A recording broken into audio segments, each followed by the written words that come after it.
Hey BookTube, it's Jackie. How's it going? If you're new to me, it's the first time you're seeing my face. Hello, what's up? My name's Jackie. I sit on my floor and I talk about books. So I hope that's why you're here, because that's what's gonna be happening today. If you're not new to me, thank you for always tuning in and continued support. Really do appreciate it. So today for you, I have my weekly wrap up. This is week 26 from the dates from June 25th through July 1st and all my reading shenanigans in between. So if you'd like to see what I've been up to, and I actually have shit to fucking talk about today, I'm so proud of myself. I'm just gonna give myself a little round of applause. I'm so excited. Yay. Grab yourself a drink, have yourself a seat. Let's get talking some books. Okay. So the first book I have to talk about is my ABCs of Love read-along books, and the first one is Loser by Desiree LaFawn. It looks like this. I gave this guy 3 stars. This one actually surprised me. I had a really good time with this one. We have fake dating, and then we also have a friends to lover transition, but we do have a fade to black. This is a fade to black book, ladies and gentlemen, fade to black. So if you're looking for smut, not it. If you're looking for spice, not it. If you're looking for nice, pure, romantic fade to black with some allusion to other things, which would have been fucking dope because they alluded to really some good shit, but you don't actually want to see it, here you go. So we have Dominique and Wes.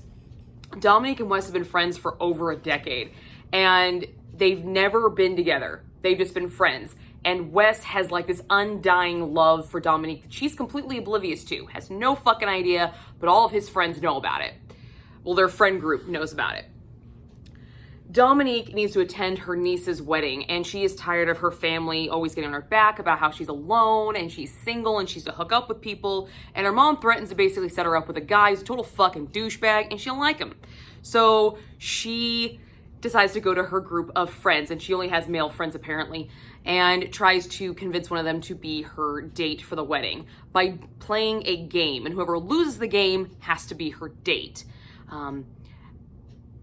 Wes is the selected party, and through a series of events, we get to learn that a fake boyfriend might just turn into something real, and real feelings are going to start getting involved because, you know, we're human, and that's just, the truth always comes out, guys. Truth always comes out.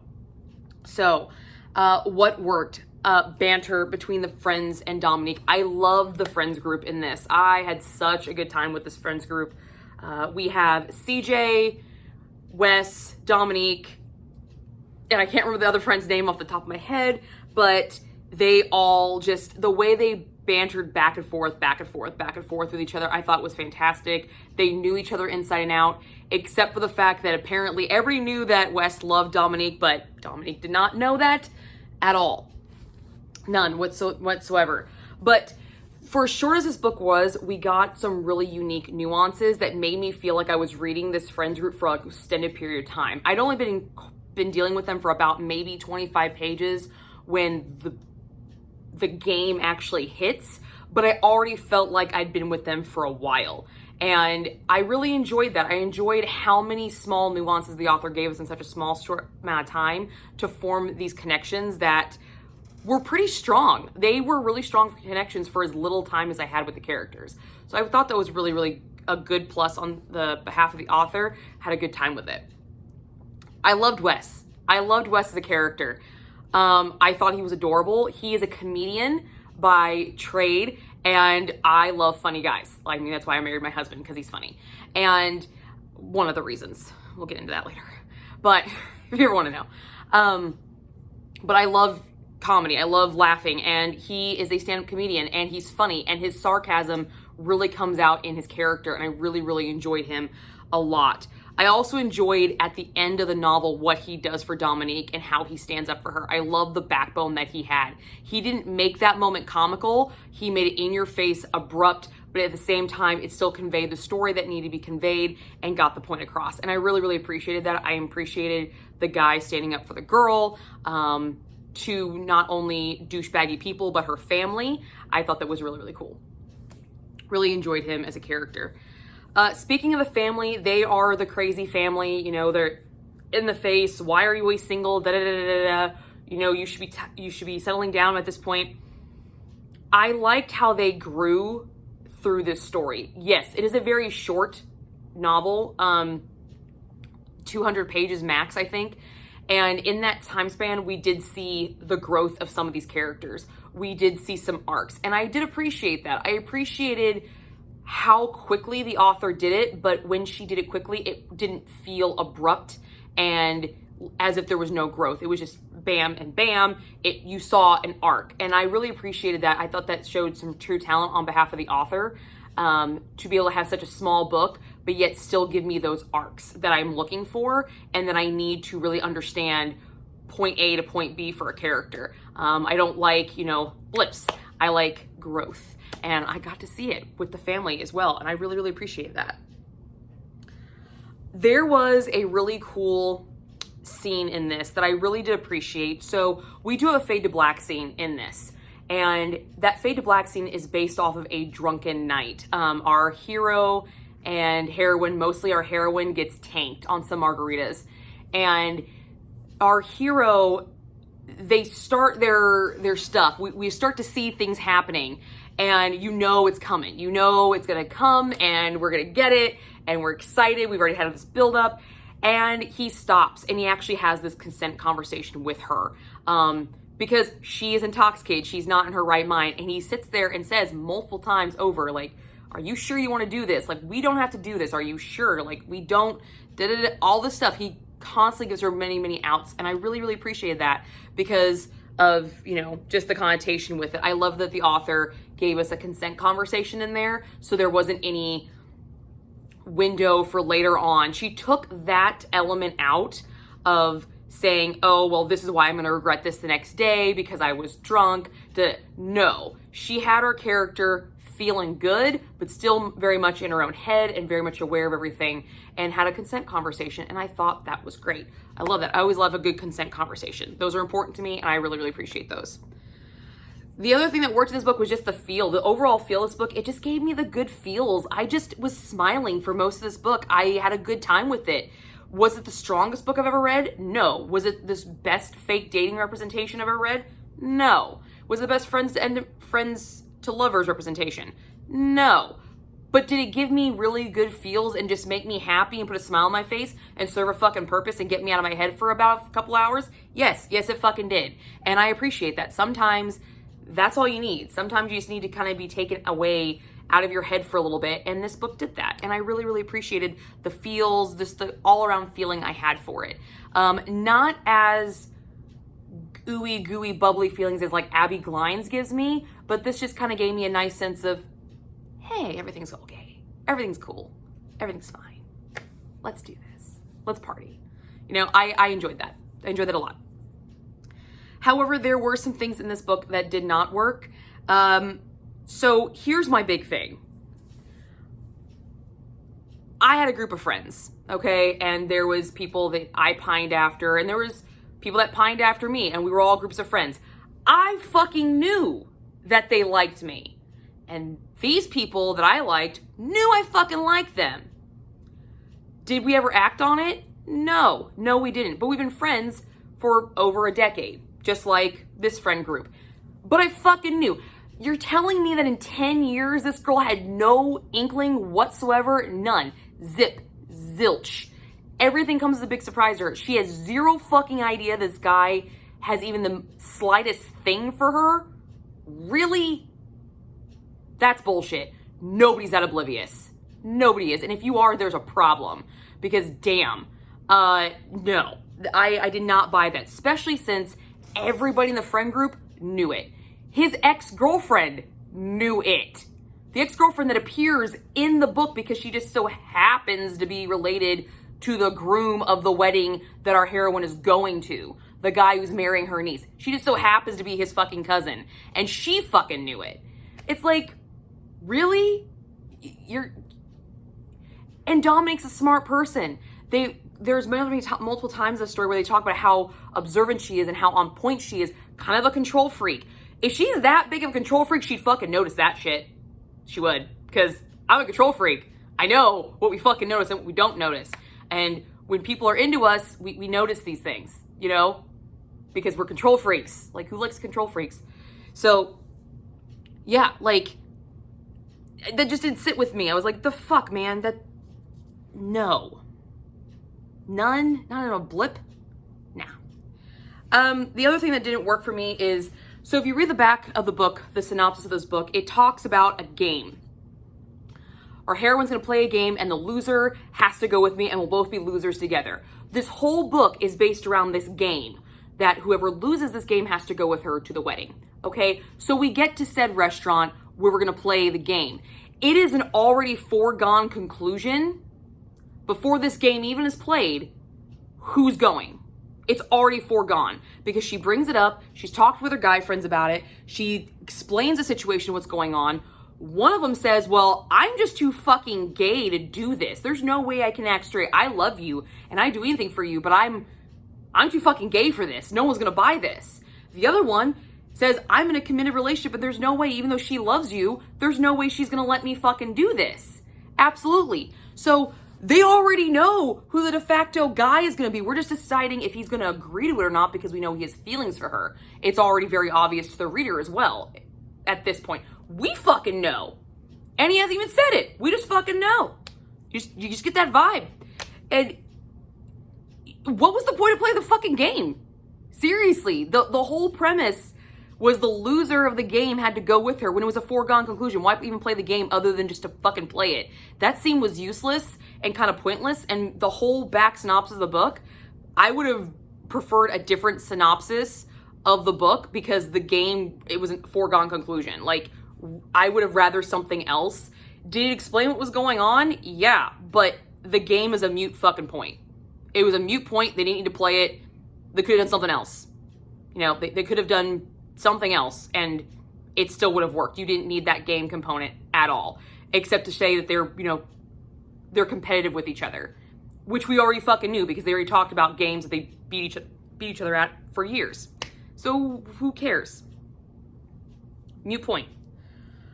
I already mentioned the ex-girlfriend appearing at the wedding. That coincidence was just, okay. I could understand maybe if the wedding was in the same town, maybe even the same state, but we're 2 states over. Really? Really? And top it all off, she has no fucking idea that this woman is related to the guy that has been dating her fucking niece? No. Oblivious to that too. Another layer of obliviousness on our heroine, which is kind of annoying. And it just, what the absolute fuck? Like that's a jump the shark moment, and I don't appreciate jump the shark moments. They ruin things. They do. That's why I don't like them. I didn't like there was a fade to black scene. I don't have a problem with fade to black books. I don't have an issue with it. But the illusion that we were getting, I felt like we were going to get some serious stuff because, yeah, we had a walk in on him while he was showering scene and we get to be explained how well endowed he is. I'm like, ooh, we get to see that in action. Yes. No, we don't. What we get isn't even flashbacks. We just get inner monologues of him saying her full name and telling her what to do. But we don't actually get to hear what he told her to do. We just know he's telling her what to do. And I'm like, so you're giving me a well-endowed, gorgeous, funny, dominant male, and you're not gonna give me a fucking sex scene. Fuck you, bitch. I don't like it. I don't like it. That's rude. That's rude. I don't like it. No. No, thank you. Gimme. If you're gonna give me that fucking combo, I want to see it because that's like my favorite fucking combo there, okay? Funny guys are awesome. And there's not enough of them in romance books. At least the ones I read, because I tend to read dark ones and they're not very funny. They're sarcastic, but not very funny. This guy was actually genuinely funny. And I wanted to see it in action. And no, I don't get told that. That's just a tease. And edging without results is bullshit. It's rude. So that was a thing that did not work for me in this book. If they were going to do the fade to black scene, I would have rather had not as much allusion to the sex as we got, because we got a shit ton of it with no results. It was like all of that buildup and then your kid knocks on the fucking door and mood is killed. Damn it. That's bullshit. Not fair. Not fair. lady blue balls all over the place. Not a fucking good experience at all. It was probably the only time of the book I was not smiling. To be perfectly honest, it's the only time of the book I wasn't smiling. So my spice rating has a steam puff because it's a fade to black. It's a fade to black. It had half a steam puff, but then when I really looked at it, I was like, okay, we did get some graphic description of him. We did get some bedroom characteristics given. So maybe if the author had more time with the book, we could have expanded on that a little bit. Great area to expand. But yeah, so I bumped it up to be a full steam puff, but before it was just going to be a half a puff. Yeah, that's what it was going to be. But 3 stars. I did have a good time with it. It's something I would recommend again. I would give this author another chance just to see if she had if she had more time with novels, I would get more of it. So, yeah. The next book was also for the ABCs of Love read-along, and this was Matchmaker by Shel Sloan. Another 3-star read. Another one that I had a good time with. These two were a good time this month. Out of all the books we've read so far, these are probably the 2 that I've most enjoyed, and I've had a good time with them. This is another fake dating, but we also have a female billionaire, and we have an evil ex. Also, a small town blue collar guy. Yeah, so a lot of positives in this one. We follow Knox and Hazel, okay? Hazel is a self-made billionaire CEO of a firm that created a very lucrative dating app. And Knox is a brilliant mechanic, but he has a dream and not the funds to bankroll it. Hazel's car breaks down and she has to call the towing company, and Knox is the one that comes to tow her car. And they have a connection immediately. First, it's just obviously very physical attraction, but it's written where you are aware of this physical attraction immediately. So I really enjoyed that a lot. But as we further progress in the story, we learn that Hazel is getting harassed by a rival CEO of another dating app, and his main campaign to smear her company is saying like, well, you don't even use your own app. You're single. If your dating app is so successful, why are you still single? So to shut him up, she basically needs to hire somebody, and she doesn't really want to take the app herself because she's so busy. She's a workaholic and she's not really good at relationships. So she decides to hire somebody, and she picks Knox. And through a series of events, we realize that sometimes meeting the old-fashioned way just works as well as a dating app. So what worked? I loved the portrayal of the female billionaire. Now, this is my second book that I've read with the female billionaire trope, and I really liked the way my first one was displayed, but this one I really enjoyed too. She was self-made, she was down to earth, she wasn't bitchy, she wasn't a hardcore, raging, man-hating douchebag, okay? She was really, really chill. Like, she seems like the kind of girl you could go hang out with and have a good fucking time with and have a beer with. Very chill, down to earth, but she liked really expensive things. And she could, because she made the money. She backed it up. And she was also really giving in nature at the same time. I really enjoyed the way she was portrayed. And I had a good time with her. And when we get into the relationship with Knox, the money issue, yeah, it's hinted at, but it's never a major issue between them that she makes more money than he does. It's alluded to, but it's never really fleshed out and becomes a huge major issue. I really enjoyed this fact with their relationship because a lot of times you see that, and that's kind of bullshit. It's never an issue when the guy's the millionaire or billionaire and the girl's, this small town, podunk little Pollyanna type girl. It's never a fucking issue. But in female billionaire romances, that usually tends to be, from what I've experienced, I haven't read a lot of them, but some reviews that I've read on other female billionaires I was considering, the female billionaire always comes across and the main catalyst is like, oh, you make all the money and I don't. I can't really offer you anything. And that's not a fucking issue in this book at all. That's not the fucking issue at all. It's not even, it's mentioned like twice and then it's moved the fuck on. And I thought it was great. I thought that was fantastic. Awesome. Party. Okay, so I have a huge thing with lying. I don't like liars. And fake dating books, it is based off of a lie. Their relationship tends to be based off a lie. But what I really don't like is lies without consequences. And in this book, I enjoyed the aspect of the fake dating because the lie was talked about between the two. I really liked how it was brought to the forefront because our hero of Knox has a huge problem with lying. His parents lie to each other back and forth, and he doesn't tolerate it. And when he explains that to Hazel, Hazel straight up asks him, if lying bothers you so much, are you okay with doing this? And this is what he says.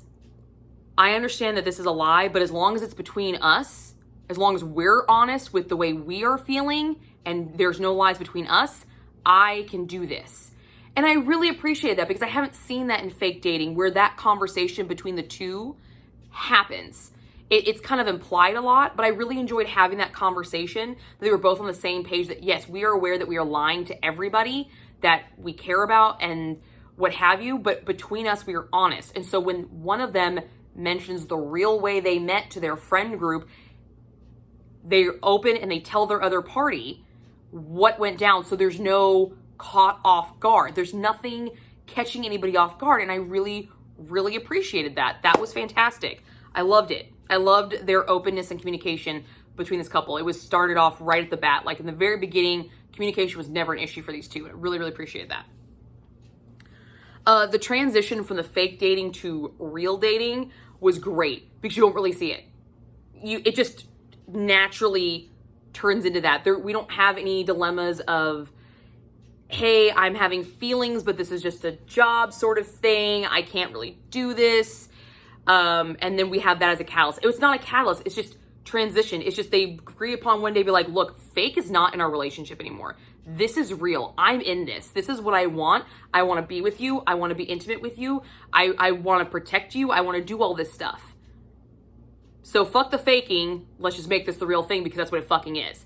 And it was understood on both parts. And I thought it was fucking great. I thought it was fantastic. The transition was so smooth. You don't even see it. You don't even see it happening. Like you literally don't see it happening. One day they're fake. The next day, the next time we even have a blip of that conversation, they mentioned fake is no longer in our vocabulary. And I thought that was great. That was the easiest way to do it. And I thought it was fantastic. I loved the banter between Knox and Hazel. I love their flirtatious banter. I thought it was great. Knox came up with so many cute little pet names for Hazel, and Hazel was constantly saying, I don't like that one. I like that one better. You're never calling me that again. I liked this back and forth play that they had. I thought it was really, really good, and it really made them seem realistic and more down to earth, more relatable as people. So that was really, really cool. I really, really enjoyed that aspect of their relationship as well. And their sex scenes were pretty hot, so 2 thumbs way, way up for that. But there are still some things that didn't work in this book. Knox, the way he was set up as. So when we meet Knox and he meets Hazel, it's immediately physical attraction. Immediate, okay? We get it. She's gorgeous. She's standing next to a fucking dope-ass car that he wants. I get it. You know, the automatic, like, I want to bang her in this car. I want to bang her on this car. Like, she's fucking hot. Whatever. I get it. But then he goes out with his friends and he is about to hook up with, you know, his fuck buddy that he's had for off and on for years. He is set up as a fuck boy. Like, he doesn't do relationship. He doesn't do romance. He doesn't do commitment. It's said multiple times that he doesn't do any of this stuff. So this is how he's set up as. But automatically, as soon as he gets into the fake relationship, I understand that when you know the one, you just know, and you start changing without even realizing. It's not even a conscious thing that you're doing. It's just something you're just unconsciously doing. You're starting to pay more attention to this person because something inherently is drawn to that person. And I understand that concept. But he was really set up as a fuckboy, and he doesn't do relationships, never been in relationships, and his friends are even saying, like, we've never seen you in a committed relationship. Could you really fucking do this? Well, yeah, apparently he fucking can, because he's really fucking good at it. He's really fucking good at it. Like, he was awesome. Opening doors, being super protective, you know, making her laugh, making her come first all the fucking time. Like, seriously, like, he knew what the fuck he was doing for someone who's never been in a relationship, never been the commitment type. He was sure gung-ho, all hands, all feet in right then and there. It just didn't, this guy didn't match this guy. I love this guy. This guy was fun, but these two don't fucking match. And the fact that they were the same person, I'm just like, huh? Okay. Cool. But it still worked. I liked their relationship regardless, but his character setup was not quite accurate for what he ended up to be, because that was, nobody smoothly transitions that easy. that was a really easy transition into a romantic, you're the only one for me, super 100% committed, I'm not gonna lie, I'm not gonna cheat, I'm not gonna do any of this shit, I'm not gonna fuck around, I'm gonna be celibate for a year, because he originally signed up to celibate for a fucking year, and he signed up for this, and he was gonna hold to it when he could have actually gotten away with it. A little too smooth a transition for me. The third act incident was pretty fucking obvious, but I say incident and not breakup because it is an incident, and I liked the way that they were, how it was handled, how they worked together as a team to fix it. But the incident was very, very obvious of what was going to happen. I mean, they're in a diner talking about what really went down with the contract and the deal. And we see somebody in there who is dressed to the nines, not someone you would normally see in this kind of like down home, small town. Because the only other person that's dressed like this, he happens to be banging, but he notices them. The author writes that this person's in there. And then we also see the ex-girlfriend, and we get this theory that she might have heard some more stuff. It was very obvious what the fuck was going to happen, okay? It was written right there. You didn't really have to there wasn't a lot to put together. There was no mystery. But the obviousness of it was annoying. It just was. But I like the way that the couple responded to it, so it kind of works because they didn't use it as a breakup. They used it as a chance for them to work together as a team to overcome an issue, and I did appreciate that a lot. Spice rating, I gave this 2 chili peppers. There was a lot of sex in this, and the sex was a variety of sex. We had in-car sex, we had outside of car sex, using the car, like literally bending her over in the back of a car. I thought that was great. Awesome. I love that scene. We had bedroom scenes, we had fun, flirtatious scenes, we had dominant scenes, we had passionate scenes, we had lovey-dovey scenes. We had a mix-up, and I like that. I like the variety that we had in this book. For short as it was, definitely had a good time with it. We got to see oral sex, male and female, which was dope.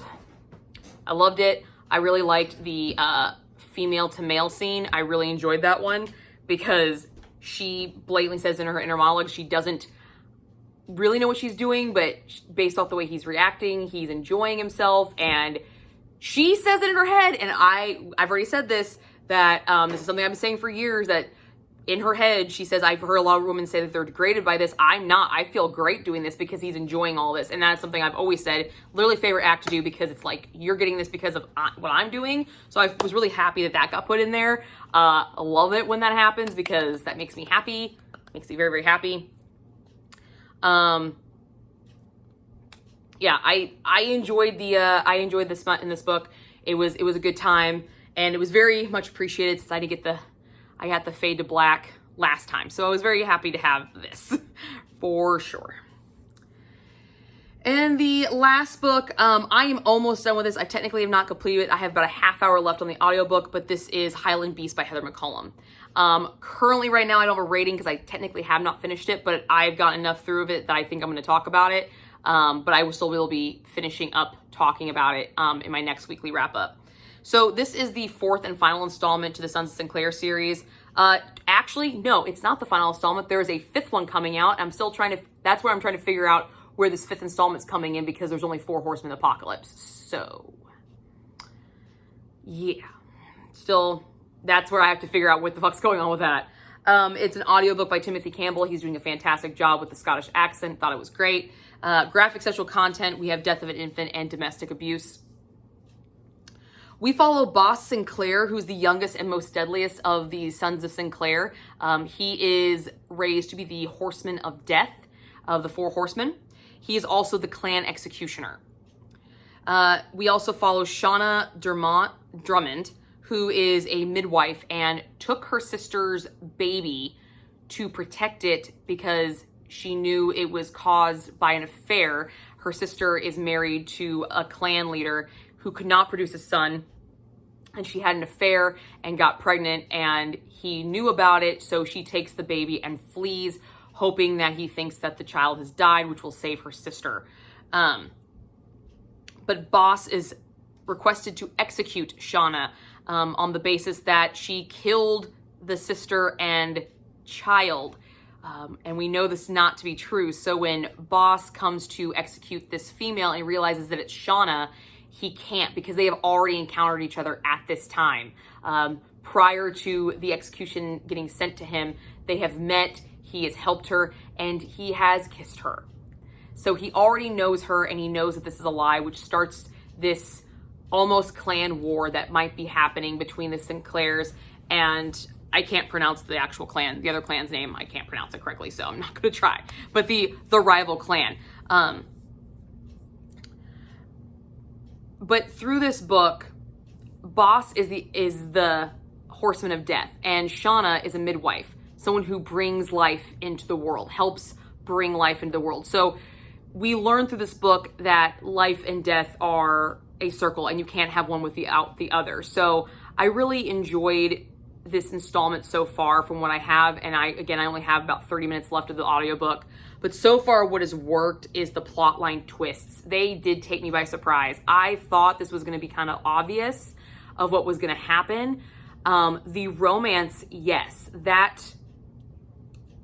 is still obvious, but the way it comes about, the twists in the plotline, didn't see coming, and there's quite a few, so I was very, very happy about those. But they are not seen to fruition yet. But so far right now, the ones I have seen and received, I really, really enjoyed. This installment, I get to see all the previous brothers, which I'm excited about. I get to see Cain, and I get to see Joshua, and I get to see Gideon again, and I get to see all of their wives, and they all get to work together. So I get to see the whole fucking Sinclair clan, literally, working together, and we get a lot more of Hannah, the sister, which I think is who's going to follow in the 5th book. I think that's where that's going to go. Not 100% sure about it, though. I really enjoyed the parallels between death and life and how you can't have one without the other in this book. There's multiple times where Shauna will bring a child in the world and Boss will go sit with a dying man, and they're right next to each other. So the cycle has been, one leaves and another one comes in. When a door closes, a window opens, kind of thing. There's this constant message throughout this with regards to animals, regards to humans, regards to people leaving in and out of their lives. I really, really enjoyed this. I thought the parallels between it were done really, really well to this point that I have read, and I had a good time with it. This was the installment that I was the most concerned about because I didn't know how she was going to do it. But when I saw that Shauna was a midwife, I was like, oh, cyclical life and death thing. I get it now. And it's constantly played throughout, but it's done really, really well. And I had a good time with it. This is so far, although I've not finished it, it's not my favorite of the 4, but it's definitely, it holds its own. It holds its own in its own special kind of way. However, there is some stuff that doesn't work in it at this point, and I don't think this stuff is going to get redeemed in the last 30 minutes. For starters, the first sex scene was 50% of the way through the book. Out of all the 4, this is the one that's taken the longest to hook up. Of the 4, this is the longest so far, and that's obnoxious because the first one, it was super fast. Joshua's was like the second fucking chapter. Gideon was a little ways, and then we have this one. I'm like, you're just kind of like extending it like longer and longer, and I just stop. I want the carnal. I like the Scottish brogue. I like it. Give it to me. There is a point in the book that there's a continuity error, and I don't really know if it's a continuity error, but it's a very weird error that I don't know if that was intentional because it seems very odd to me. So Shauna kisses Boss, and it's stated multiple times that it's his first kiss.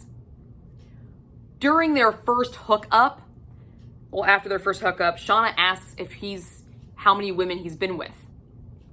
And he says only one. One. And it was on a dare. They had sex, but they didn't kiss. Maybe it's the concept that just seems weird to me. That just seems very, very weird to me. So that was a little unnerving, because when I read that, I was like, wait a minute. Wait, hold up. How is this his first kiss when he's already had sex with a girl? What? But I liked how they covered it, because, of course he has to be amazing and perfect in bed. He has to be. His brothers educated him on what to do with a lass to make them want to come back for more, which I thought that was kind of cool that they incorporated that. But still, he's had sex before, and really? I just thought it was very, very strange that was an element that was put in there. I just thought it was a weird element. But that just might be a me thing. Could just be a me thing. There is this constant trying to change his name. Sean constantly keeps trying to change his name because boss means death. And she's like, that's a horrible name for a person. And so she keeps trying to call him Sebastian or Bost with a T instead of ending on an S. And I'm just like, why do you keep trying to change his fucking name? Like, I understand his name is Death. I get that. I get it. It doesn't sit well with you because you're not an advocate of death. You're not, you try to avoid it as a person, but regardless, that's his fucking name. Okay? That's his name. And that's just a thing I had. I just thought that was kind of annoying. It was just an annoying thing that I was like, okay, we mentioned it once or twice, drop it. But she constantly keeps doing it throughout the entirety of the book. Like, it's constantly brought up. Like, anytime someone's shocked that the horseman of death would have somebody that wants to be around him, she's like, well, he's not death, he's life. No, he's not actually fucking death, lady. We get that. But his name is that. So leave it the fuck alone. Like, you're saying that his name is what determines who he is. That's what he thought. And you've already proven to him that it doesn't define him, but now you have to change it because his name, we already know his name doesn't define him. So if you change it, you're just agreeing that his name defines it, because apparently he can't be who he is and still have the same name. That's what bothered me. That just bothered me, and it was annoying. The spice rating so far is a 1.5 chili peppers at the point that I'm at in the book. 50% for the first sex scene. We do get to see oral done on a woman, and we have a woman on top by request. Boss actually requests this because he saw it in a book, and I thought that was really cool that was something that he wanted and he enjoyed. He wanted to watch her enjoy herself basically using him, and I thought that was fantastic. I really enjoyed that scene. I enjoyed the sex scenes during it, the way they were written. They were written really, really well. I enjoyed them. They were very enticing. Not my favorite of the 4 installments. To be perfectly honest, Jacob's were probably the more intense of them. But this one, we do get movement, and we get some different variations of positions and things like that, which I thought was a good time too. So far, I'm really, really enjoying it. I can't give you a final rating on it because I'm technically not done with it, and I don't rate books until I'm completely done with it, because I've seen books completely change things in 30 pages. So I reserve my right to rate the book until I'm finished with it, but this is what right now is going on that I don't like, that I'm not seeing getting alleviated, or what I think works. If they expound upon it, I think it'll be great. If they don't, it's still working. It's still a working matter, working piece. So, but that's what I read this week. I did start Ella Jacobs' If I Were Yours. I did start this, but I'm like 10, 15 pages into it. And you will be seeing a full book review on this as well. And I'm almost done with Curse by Christina Marziatis. I'm almost done with it. It's over there. So I didn't bring the book over, but I am almost done with it. So you'll be seeing a full book review for that soon as well. So do keep your eyes peeled for some upcoming videos this week. I know I did not put up my June birthstone recommendation in June, so you will be seeing that sometime soon as well. And then also the mid-year freak out tag. I was tagged in it, so I thought I'd do it again. And I also have my quarter wrap up, as the end of the quarter was June 30th. So I do have my quarter 2 wrap up. to get done. So there's a plethora of videos be coming out for me soon. I don't know if they're all gonna be out this week, but you will be seeing quite a few videos from me here soon. So that's what I got for you guys today, and I will see you guys all soon with another video.